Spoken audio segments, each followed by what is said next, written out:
I'm going to get the stopwatch started at 12 minutes. We're going to close this. So let's start with gatekeepers. When you make a call, when you're trying to convince a gatekeeper to pass your information on to the decision maker, how do you do that? Well, let's go over mistakes you can do. A mistake that a lot of people do sometimes is they come across abrupt. They come across as if they have authority because they feel like the gatekeeper will pass them over. By the way, the gatekeeper is basically the receptionist or someone you call and the person picks up, a receptionist, gatekeeper, whoever that person is, right? Now, what you want to do is come across respectful. You want to come across professional. And more importantly, you want to make sure that the first call has so much value, it doesn't make sense for them not to pass your information on. That is key, by the way. Have so much value that they cannot not pass your information on, right? So what you want to do is introduce yourself and make sure, by the way, guys, this is key.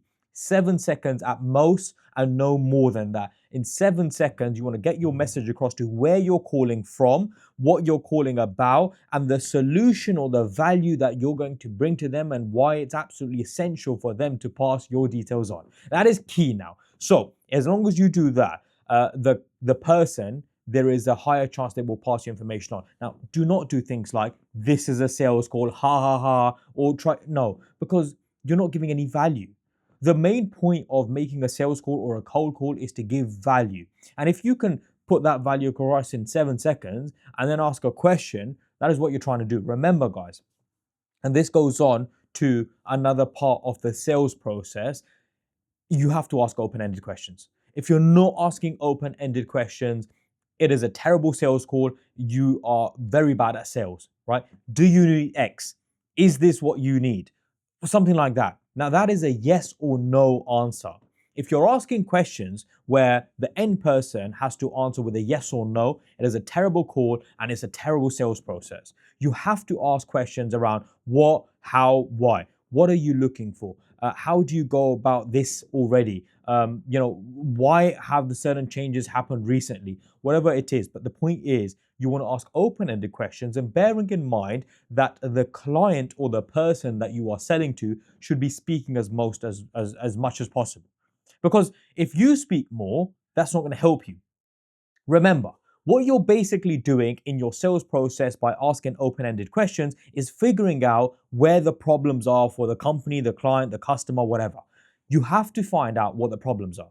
When you can figure out the problem, it is so much easier for you to close, for you to negotiate, and so much more. And so, what you're trying to do is, what is going wrong with the service that you're currently being provided? How can it be improved? What can we do better if we were to do this for you? I want to understand the problems that you're facing right now so I can help you fix them. These are the things that you want to highlight to the client and the customer because it will help and it will make them feel so much better in understanding that you understand the problems. And clearly, if you understand the problems, you can come up with a solution. Now, we're at 3 minutes and 22. So technically, we're like 25% there already. Make sure when you're doing the sales process, you are coming across as professional as possible and make sure that you are, staying on top of it and doing as much as you possibly can. Reps will make you better. Remember, guys, I am good at sales to a certain extent. You guys have seen me make cold calls and do sales and do negotiating and meet clients and do face-to-face business meetings. You know that I know a little bit about sales. You cannot know everything that I know come in day one. It's not possible, right? So you have to understand that you will not be the same as where I am, for example, right now. It will take time. So let's go into something else. Now, once you understand the problem, you don't just want to understand. So that, let's say now, for example, a company says the current service we are being provided takes too long. Now, if it takes too long, that's a problem, okay? You could now just go on and say, oh, well, that's great. We don't take too long. But that's not how you do it. What you actually say is, oh, so how does that affect your business? I mean, how does that affect you? What happens if they take too long in coming back to you? Because what you're doing there is a lot of companies, they know that they have a problem, but they don't know how that might be affecting them, or they don't like thinking about it. And they don't like to understand how that might be costing them more money than using the current company that they're using. These are crucial things. Every business, every customer has a problem. How is that problem affecting that person? You need to know, and so you ask a question, but you also need to ask them so they tell you. It's crucial for you to emphasize how that problem is affecting them. And so I would say things like, Mr. Client, you said obviously it's taking you a while getting this service. So how does that affect you? I mean, what happens if obviously there's a couple of day delay? How does that affect you as a business? What you're doing there is making them think about it. And if they think about it, they realize it's a bigger problem than it actually is. And it might be a big problem. And you just want to remind them it is a big problem, right?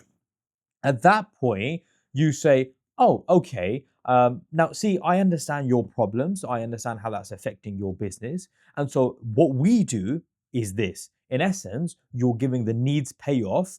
And this process that I've just explained to you is SPIN, which is spin. It's a fantastic way of selling. In fact, most people use this method of selling.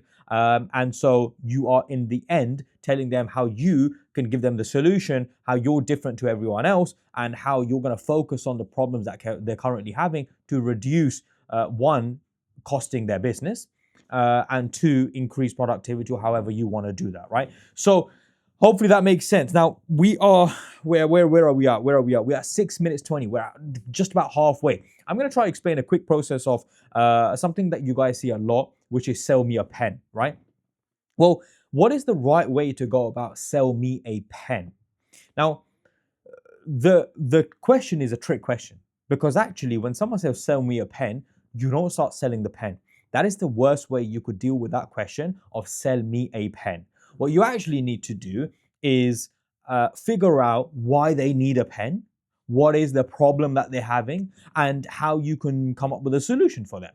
That is actually what you should be doing. And this is exactly what I've just explained as spin. You figure out the problem, you emphasize it, and then you give them okay, this is what we're going to do. Remember, if you are selling someone a pen, for example, and I'm using the pen analogy because I know it's one which is heavily used, what you're trying to do is figuring out, okay, Mr. Client, if I was to, for example, do the pen thing, there's two things. If you guys have seen Wolf of Wall Street, and I do not recommend that film at all, and I have not, I may or not have seen it. I don't know. Okay, I'm not gonna say I have, I haven't. The point is, in that film, there is a scene, sell me a pen, and the guy basically takes a pen and he says, do you have a pen? And the guy says, I don't have a pen. And he says, here, you have a pen, and supply and demand. So the guy doesn't have something and the guy gives it, and he basically says, supply demand. If you don't have it, I give it to you. That's sales, right? Fine. But actually the right way to do that, and Jordan Belfort actually says this. Jordan Belfort is the guy, Wolf of Wall Street, the main character. Anyway, I'm not going to go into it too much, but Jordan Belfort actually explains this on a deeper level, and he's right in what he says, is you're trying to figure out from the company, why do they need a pen? What is the situation right now? What are they currently using? Because if a company turns around and says, someone says to me, I need a pen, right? I won't just say, I've got this pen, really good pen. Do you want it? No. What I will say is, oh, okay. Can you tell me a little bit about your business? What is it that you're looking for, and why has that requirement come up? They'll tell me, and so they might turn around and say, we've got 100 employees in every site, and we've got 10 sites, for example. And these are the things I will want to work out. I will say, okay, well, you need some pens, and so how many employees do you have? How many sites do you have? Okay, they will tell me, so I will understand their situation. And then I might say something like, well, I guess the worst thing that can happen is, someone needs a pen, they don't have a pen, and, in that situation, it can get a little bit tough. So we want to make sure that we have more supply than the demand, because, the issue, the problem that creates, the problem that it will create not having a pen is a greater problem. Remember, guys, emphasize on the problem. The problem is absolutely essential, so you can focus, put that, pinch down on that nerve that they have, and really hammer down on that. So hopefully that makes sense. Ask questions. You don't just say, sell a pen. You start finding out what's the situation, what's going wrong, what could be improved. How is your business? How does it run? How's the setup? When's the busy moments? When do you really need requirements? Because these things I will write down, and let's say they say to me the busy period is in 4 months or 5 months time. I'm going to write that down and make sure I call them, because the busy period is in 4 months. So I'll call them at 3 months and say, by the way, Richard, Mark, John, I know you've got a busy period coming up in a month's time, and I just wanted to check how things are. Do you see what I mean? The questions you ask are like ammo. I'm getting like super thirsty right now, but I'm doing non-stop. This video is probably not even going to be edited, and we've got 2 minutes. We've got 2 minutes, and I want to go over something crucial now, right? Actually, I've got a minute for negotiating, and I've got a minute for closing. So, negotiating. When you're negotiating, you negotiate on money. Fine. If you're negotiating, for example, there are two things. You either say the money first, but you give a high amount so the client feels terrible going down so much. So for example, something's going to cost £5,000. I will say, Mr. Client, it's £5,000, right? Mr. Client comes back and says, "Oh, that's too expensive. I can only do £3,000." And you say, "Oh, look, Mr. Client, look, I want to do as much as I possibly can for you, and so I could possibly do that for £4,900. Look, that's as much as I can go." Now, because you've only dropped £100, you're not going to go down as £3,000. Mr. Client's going to feel like, "Oh, wow, the service you're getting." But remember, the only way you can do negotiating in a good way is if you ask questions in the right way. So what I would do at this point is say, "Mr. Client, I know that the company that you are dealing with at the moment takes long dealing with your queries or dealing with the service, because remember, I figured out the problem, right? So now I know the problem, and that is affecting you in this way.